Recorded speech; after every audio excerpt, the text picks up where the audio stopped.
السلام عليكم ورحمه الله تعالى وبركاته. معكم فاطمه ام ياسمين. اليوم ان شاء الله غادي ننزل لكم واحد الوصفه ديال كتعلق بالكحه يعني اولا الكحبه. النزلات تاع البرد كما كنعرفوا دابا البرد الحال، ويعني النزلات كتكون ضروري منها. هاد الوصفه كيمكن يديروها كبار وصغار، يعني ما فيها حتى شي صعوبات اولا شي حاجه اللي كضر، يعني كلها مواد طبيعيه. غندوز مباشره للمكونات. كيف ما كيبان لكم هنا عندي بصله اللي هي حمراء، يعني ما كاين ما احسن منها. يمكن لكم ديروا حتى البصله الاخرى، ولكن هذه الحمراء فيها الفوائد، فيها فوائد بزاف. كيف ما كيبان لكم انا ضاربني البرد، وهاد الوصفه درتها البارح وبت بخير وعلى خير صراحه، وقلت علاش لا ما نشاركهاش معكم. وبهذا الشيء كتكون كتعم فائده على الجميع. هنا البصله انا حكيتها في الحكاكه الرقيقه، يعني خديت بصله نقيتها وغسلتها مزيان ونشفتها وحكيتها في الحكاكه الرقيقه كيف ما كيبان لكم حتى ولات على هذا الشكل هذا. هنا غندوزو مباشره غندير ليها العسل الحر، اولا نديرو السكر سنيده ماشي مشكل. يمكن لكم ديروا سكر كلاصي، يعني اي حاجه بغيتو على حسب المتوفر. هنا انا عندي معلقه كبيره ديال العسل كيف ما كيبان لكم.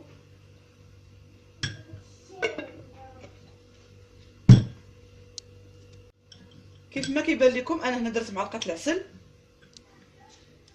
كيف ما قلت لكم تقدروا ديروا حتى السكر سنيده اولا سكر كلاصي.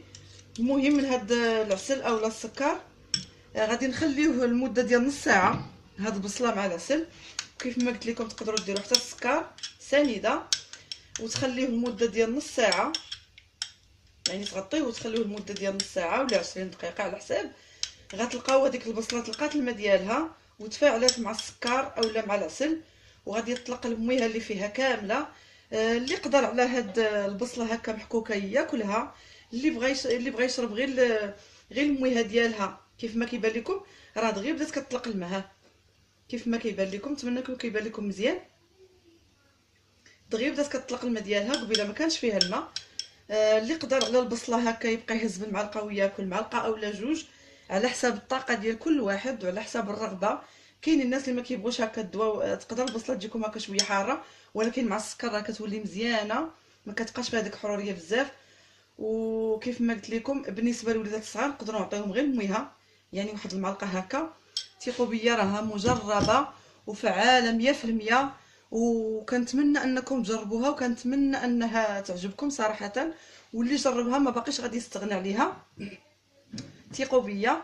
يعني انا كانت فيا الكحبه ما نعاودش لكم الدرجه اللي كنت واصله ليها.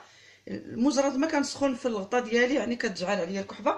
ملي درت هذه الوصفه قالتها لي واحد الصديقه ديالي الله يجازيها بخير، وانا كنا كنستعملوها شحال هذه كانت كتستعملها لنا الوالده ديالي، ومع الوقت نسيتها صراحه، نسيتها خرجات البال ديالي.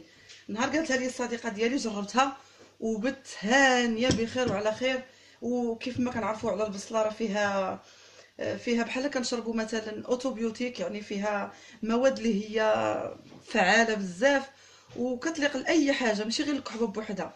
يعني كتحارب السموم، كتحارب اي حاجه، كتعالج بزاف ديال الحوايج، كتحيد الرواح. المهم صراحه كنتمنى انكم تجربوها، وكنتمنى انها تعجبكم، وكنتمنى هاد الوصفه ديال اليوم انها وكنقول لكم بارطاجيو الفيديوهات باش تعم فائده على الجميع، وكنشكركم بزاف.